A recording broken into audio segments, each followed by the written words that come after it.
Hi guys, welcome to our channel. This is Aarti Chauhan. आज हम class 10th का new chapter start करने वाले हैं। New topic chapter number 3, pair of linear equation. इससे पहले हम क्लास 10th के कई चैप्टर कर चुके हैं और उनकी वीडियोस हमारे चैनल पे अपलोडेड भी हैं और डीओई से जो वर्कशीट आ रही है हमने उनके वीडियोस भी चैनल पर डाले हुए हैं। तो चलिए स्टार्ट करते हैं आज का topic pair of linear equation जो चैप्टर है। इसका इंट्रोडक्शन मैं करना चाहती हूँ। सबसे पहले हम देखें कि ये चैप्टर किस बारे में है। तो सबसे पहले ये पढ़ने से पहले हम लीनियर इक्वेशन देखते हैं कि लीनियर इक्वेशन किसे कहते हैं। स्टैंडर्ड फॉर्म लीनियर इक्वेशन की आप क्लास 9th में भी लीनियर इक्वेशंस के ग्राफ पढ़ चुके हैं। Standard form of linear equation आपका होता है जो कि दो वेरिएबल में है, ax plus b y plus c equal to 0। यहाँ पे लीनियर का मीनिंग देखिए। लीनियर का मीनिंग होता है कि जो इक्वेशन जिसमें कि वेरिएबल का जो पावर है वो 1 हो। तो यहाँ पे हमें वेरिएबल तो दो नज़र आ रहे हैं, ax plus b y, x और वाई दो वेरिएबल नज़र आ रहे हैं, पर इनकी पावर नहीं लिखी है। तो जहाँ पावर नहीं है वहाँ 1 होता है, तो इनकी पावर हो गई 1, यानी कि ये लीनियर इक्वेशन है जिसमें कि दो वेरिएबल अवेलेबल है। और इसमें a जो है वो कोफिशिएंट होगा x का, b कोफिशिएंट होगा y का, और जो c टर्म है वो आपकी कांस्टेंट टर्म है। और क्योंकि इक्वालिटी का साइन है और राइट साइड में 0 है, तो ये आपकी standard form of linear equation in two variable है। अब देखिए बात करते हैं system of pair of linear equation की। 9th क्लास में तो हम single linear equation in two variable solve करते थे और उसका ग्राफ बनाते थे टेबल बना कर। और 10th क्लास में आपका है system of pair of linear equation की। जब हमारे पास लीनियर इक्वेशन का एक पेयर हो तो पेयर को हम कैसे डिफ्रेंशिएट करेंगे। जैसे दो इक्वेशन है तो स्टैंडर्ड फॉर्म तो वही रहेगी, ax plus b y plus c equal to 0। अब क्योंकि इक्वेशन है हमारे पास दो, 1 और 2, तो हम क्या करेंगे, इनके कोफिशिएंट को अलग अलग दिखाने के लिए a1 b1 c1 a2 b2 c2 का यूज़ करेंगे। तो ये हमारी दो इक्वेशन हो गई।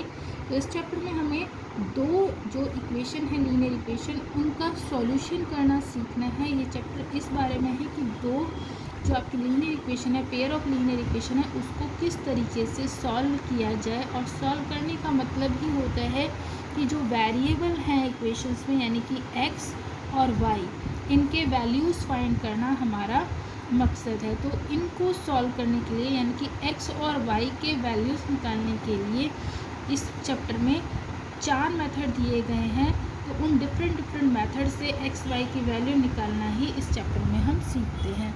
तो देखिए इस चैप्टर में हमारे पास कौन कौन से मेथड हैं। तो जो हमारा मेथड हैं वो दो तरह के मेथड हैं, अलजेब्राइक मेथड और ग्राफिकल मेथड। अलजेब्राइक मेथड में हमारे पास 3 मेथड आते हैं, elimination method, substitution method, cross multiplication method. और मेथड से, किसी भी मेथड से इक्वेशन सॉल्व करने का मतलब वही है, जो दो वेरिएबल हैं x और y, उनकी वैल्यूज़ निकालना। तो 3 अलजेब्राइक मेथड हैं हमारे पास ये, जिसमें सीबीएसई ने इस साल यानी कि लॉकडाउन पीरियड में 2020 में क्रॉस मल्टीप्लिकेशन मेथड को सिलेबस से निकाल दिया है। अब देखते हैं आगे क्या होने वाला है। पर इससे पहले तो 3 मेथड हुआ करते थे अलजेब्राइक मेथड, अभी 2 मेथड तो करने ही हैं, बाकी थर्ड के बारे में देखेंगे। एंड सेकंड जो मेथड्स हैं वो है ग्राफिकल मेथड, यानी कि जब हम ग्राफ के थ्रू इक्वेशंस को सॉल्व करते हैं। ये थोड़ा सा टाइम कंज्यूमिंग है, पर एग्ज़ाम में तो अगर ग्राफ करके लिखा हुआ है तो ग्राफ से ही आपको इक्वेशंस को सॉल्व करना होगा। इसके बाद देखिए इस चैप्टर में आप और भी कई तरह के प्रॉब्लम्स देखेंगे, जैसे कि consistency and nature of graph. इस तरह के क्वेश्चन भी होंगे कि कंसिस्टेंसी बतानी है कि जो लाइंस है आपकी कंसिस्टेंट है और इनकंसिस्टेंट है, और नेचर ऑफ ग्राफ किस तरह का होगा, लाइंस किस तरह की आएंगी। इसके बाद वर्ड प्रॉब्लम भी इस चैप्टर में है कि प्रॉब्लम्स, वर्ड प्रॉब्लम बनाई हुई हैं, उनके लिए हमें पहले इक्वेशन क्रिएट करनी होगी, फिर उनको हम वापस सॉल्व करेंगे इनमें से किसी भी 4 मेथड से। और इस चैप्टर में equation reducible to pair of linear equation in two variable के क्वेश्चन भी हैं, जो कि लास्ट एक्सरसाइज 3.6 में है।